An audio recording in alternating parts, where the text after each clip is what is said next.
Hi guys, Baba கோயில் போயிட்டு வந்துட்டேன். பாபா தரிசனம் பார்த்தாச்சு, சாமி கும்பிட்டாச்சு. கும்பிட்டு அப்படியே வர காய்கறி ஃப்ரெஷ்ஷாக வரும் காய்கறி, அதெல்லாம் வாங்கிட்டு வந்தேன். வெங்காயம் இது பாருங்கள், இது 30 ரூபா வெங்காயம், நல்லாயிருக்கும் வெங்காயம். தக்காளி இது 30 ரூபா. இல்லை உருளைக்கிழங்கு இது 20 ரூபா. எத்தனை இருக்குது? 3-6 உருளைக்கிழங்கு 20 ரூபா ஆச்சுங்களா. உளுத்தம் பருப்பு அங்கே நாட்டில் இருந்து அந்த இதுலேருந்து எடுத்துகிட்டு வருவாங்க, ஊர் நாட்டில் தான் அவங்கக்கிட்ட உளுத்தம் பருப்பு வாங்கினேன். 1/2 கிலோ உளுத்தம் பருப்பு வாங்கினா உளுத்தம் பருப்பு விலை ஜாஸ்தி. இது இது அது இந்த அரிசி சேமியா சொல்லுவாங்க, சேமியா கார அரிசியில் சேமியா செய்வாங்க. அதில் கேவரில் செய்வாங்க. இது என் பேத்தி ரொம்ப நல்லா விரும்பி சாப்பிடுவா.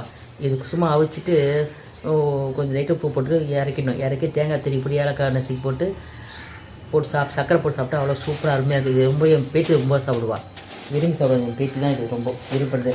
அதுக்கப்புறம் இதில் இல்லை காய்கறிங்க, ஃபுல்லாக காய்கறிங்க தான். கையை பீஸ் இல்லாமல் கட் பண்ண முடியாது. எல்லாமே முள்ளாங்கி பாருங்கள், இது முள்ளாங்கி 20 ரூபா, வெண்டைக்காய் 20 ரூபா, ஃப்ரெஷ்ஷாக காய்ங்கண்ணா. கத்திரிக்காய் 20 ரூபா. இந்த குடமிளகா ரொம்ப நாங்கள் சாப்பிடுவோம்.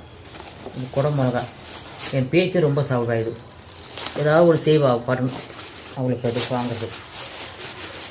நூக்கல் இது பாரு, நூக்கல் 10 ரூபா சரிங்களா. இது அவரைக்காலாம் 20 ரூபா. இது பாருங்க, கோஸு 10 ரூபா போதாதா. கருணக்கிழங்கு 20 ரூபா.